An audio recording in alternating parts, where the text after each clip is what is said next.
把学生放在被动接受的位置，就是剥夺他思考的机会。这是约翰·杜威做了一辈子的老师最为痛心疾首的一句话。在19世纪末那个冰冷、机械、充满硝烟的工业时代，美国的学校更像是生产螺丝钉的加工厂。孩子们并排坐着，像等待灌装的瓶子，被动地接受着死板的教条。而他的中国学生学会了他所有的本事，并且将其带回了国。最重要的是，他学会了老师的精髓，没有照搬照套，而是独立思考。1859年，杜威出生于佛蒙特州的一个中产家庭。少年杜威是那种坐在教室最后排、沉默的几乎透明的学生。他看着讲台上讲的老师像复读机一样灌输给他，却不解释这些东西和现在的人有什么关系。这种强烈的割裂感让他产生了一种深入骨髓的厌恶。他意识到，如果教育不能解释眼前的泥土与眼泪，那就是一场有预谋的脑部手术。后来他进入了佛蒙特大学读书，这个期间他只是不断的被灌输。等他毕业后，在中学当了2年的老师，这是他人生中最挫败的2年。他成了自己最讨厌的样子。他发现自己必须按照指令，把那些连他自己都不太理解的东西强行塞进学生的脑袋，纯粹是为了考试而学，几乎不讨论这些知识跟现实生活有什么关系。这个时代的美国，工业革命的黑烟滚滚而来，学校的东西与社会的需求完全脱节。1882年，杜威向亲戚借了500美元，一头扎进了刚刚成立、崇尚科学与实证的约翰霍普金斯大学。在学校里，他师从心理学大师霍尔通过心理学研究告诉杜威，大脑是进化的产物。杜威由此悟出了一个道理：思考开始于被绊倒的那一刻，因为你被绊倒后，就会思考为什么绊倒。在霍普金斯大学的这2年，杜威进行了转变。过去他被动接受教育感到痛苦，现在他要拿起手术刀，切除传统教育里剥夺思考的独立。他开始系统性的思考，如果知识不能转化为改善街道卫生、救助贫困工人的力量，那知识算什么？1884年，杜威拿到了博士学位。当他离开学校时，他已经开始构建自己的哲学体系。1894年，杜威到了芝加哥大学当心理学和教育学系主任。在往后芝加哥的10年里，他又验证一个疯狂的设想：如果民主在教室里活不下来，那他在社会里也迟早会断气。在芝加哥里，他遇到了一个叫简·亚当斯的女人，他搞了个赫尔馆，为当地社区推动8小时工作，清洁环境卫生，给穷人们举办夜校和识字班，教授英语、算术、职业技艺，开办全美首批公共托儿所与免费幼儿园。简·亚当斯用行动告诉杜威，哲学如果不能解决邻居的问题，那它就是权贵的裹脚布。杜威在这里找到了他实用主义最硬核的注脚：民主不是写在宪法里的词汇，民主是邻里之间的相互关照。1896年，杜威创办了芝加哥大学附属实验学校。这所学校最标志性的动作就是那个惊世骇俗的砸碎固定课桌。杜威定制了可以自由移动的桌椅，他让孩子们去织布、去盖房、去菜园里弄脏指甲。他说，剥夺孩子的双手就是在剥夺他们的未来。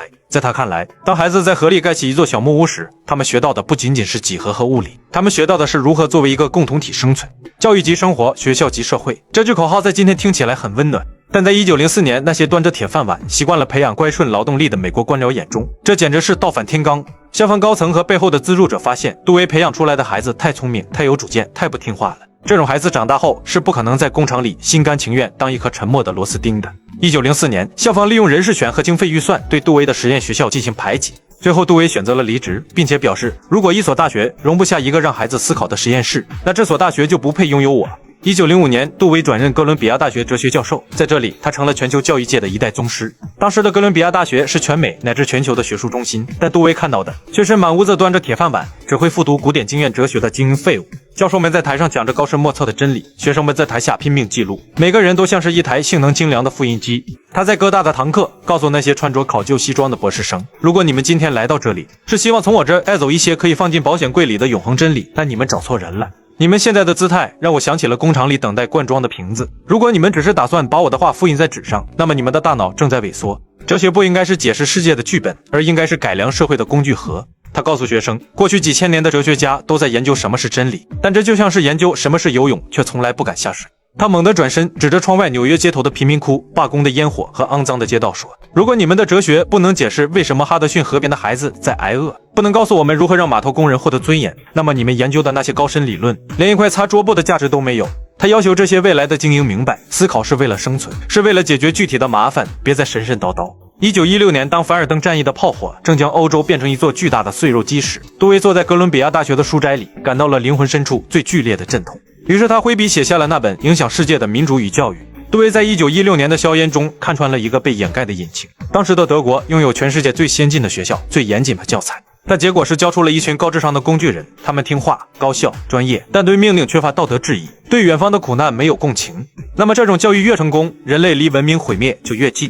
同时他也表示，教育没有终点，它不应该为了让你考上大学或找份工作。教育的唯一目的是让生命在今天比昨天更丰富、更具可能性。而他对于民主的看法是，一个不会思考的民族配不上民主。民主不是投一张票那么简单，民主是一种共同生活的沟通方式。如果只教技能而不教思考，只教服从而不教共情，那么技术越发达，就越容易被那个疯狂的野心家所收割。而在他底下的学生有陶行知，归国后，他结合当时中国的国情，对杜威的理论进行了创造性转化，提出了著名的生活教育理论。1927年，陶行知在南京郊区创办小庄师范，师生一起盖校舍、修路、开荒种地，没有现成大楼，只有从土里一砖一瓦建起来的校园。盖房、种菜、烧饭都是课程的一部分，不是劳动耽误学习，而是学习就在劳动中发生。师范生学完就去教农民识字，办农民夜校，学做教具，编教材，用本地方言、本地例子，让农民听得懂、用得上。1932年，他在上海郊区创办山海工学团，工学团设在工人聚居区，白天学生做工，晚上在车间、宿舍上文化课，讨论时事。课程内容包括识字、算术、简单技术、卫生防疫、合作组织方法，一边做一边学，一边改流程、改工具。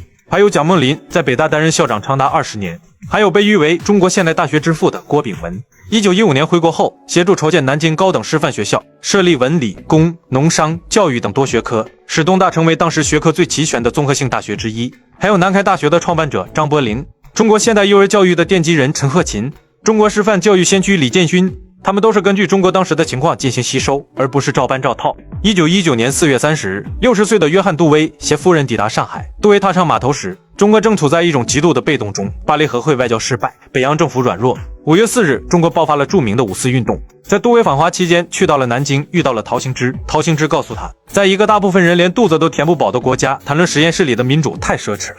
他把杜威的教育及生活转化成了中国版的生活及教育。杜威没有责怪学生的修正，反而极其兴奋。杜威在中国这2年走遍了11个省份，做了近200场演讲。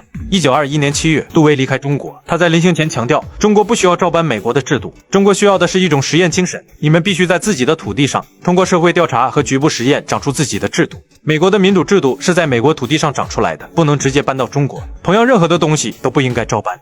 回国后的杜威1927年出版了《公众及其问题》。杜威敏锐地观察到20世纪初的工业社会，电话、电报、大众报纸的普及，并没有让人变得更聪明，反而产生了一个巨大的副作用：公众消失了。广播里同时播放着100个不同的通知，广告牌在不停闪烁。你虽然接收到了无数信息，但你根本不知道哪一条和你有关。你感到筋疲力尽，最后选择关掉耳朵，跟随人流走。他发现现代社会太复杂了，普通人根本无法理解那些深奥的政策，于是公众不再是参与者，而变成了旁观者。1929年，美国经济大萧条爆发，他对当时的美国两党感到失望，认为他们都是大资本的走狗，于是成立行动联盟，试图建立一个真正代表底层利益的政党。他痛斥那些端着铁饭碗谈自由的富人。如果一个孩子饿着肚子，你谈论他有不被政府干预的自由，那就是对他最大的侮辱。杜威提出了积极自由，在他眼里，如果你不给民众提供受教育的机会，不保障他们的基本生活，你就是在剥夺他们的自由。同时，他反对消极的自由。杜威并不认为让孩子在教室里乱跑就是自由，那是消极自由，最终只会导致混乱和无知。当一个孩子学会了如何观察问题，如何做实验，如何与人沟通时，他才获得了积极自由。